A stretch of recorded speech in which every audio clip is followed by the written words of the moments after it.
A former mayor just dodged jail time even after admitting to sharing heinous revenge porn of his ex-girlfriend.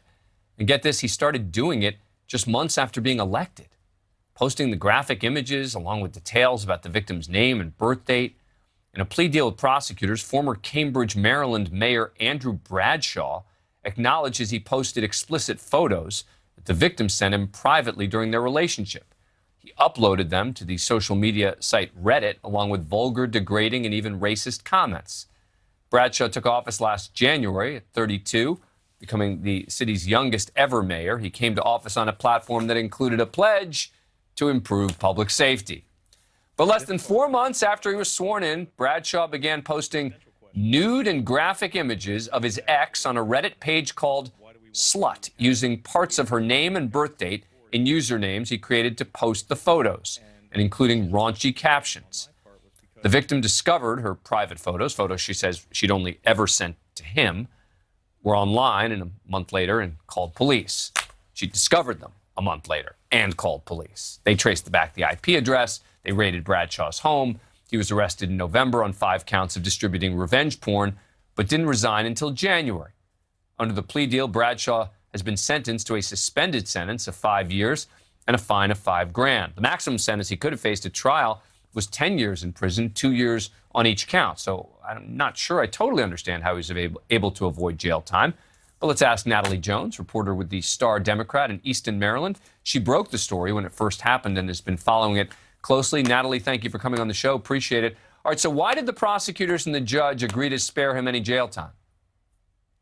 Well, first of all, it was 50 counts of revenge porn, not 5. He pleaded guilty to 5 counts.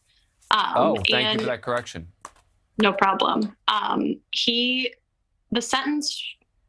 received the suspended sentence because of the sentencing guidelines. So the recommended sentence was probation to 1 year. The total sentence he was received that was suspended was 5 years and 5 days.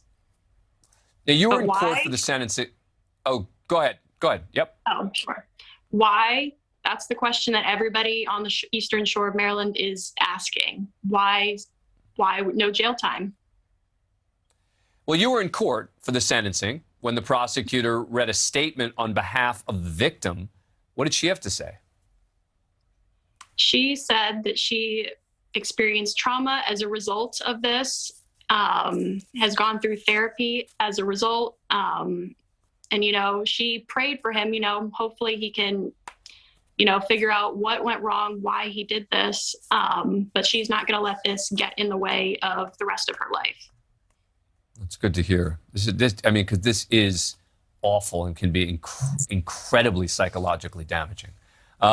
What is he doing now? So he resigned from his position as mayor in January of this year. And now he is working as a volunteer firefighter and I believe working for a family company. Huh. All right. And is he apologetic at least? I do not recall him saying, "I'm sorry." His attorney said that he was sorry. He said that he expressed remorse for the victim and for the people of Cambridge, saying that he had failed them as mayor. But I do not recall the words, "I'm sorry." Wow. All right. Well, Natalie Jones, you broke an important story here. Thank you very much for coming on the program and sharing your expertise with us. Appreciate that. Thank you for having me. Thank you for watching. Click the red subscribe button below so you can get more of NewsNation's fact-driven, unbiased coverage.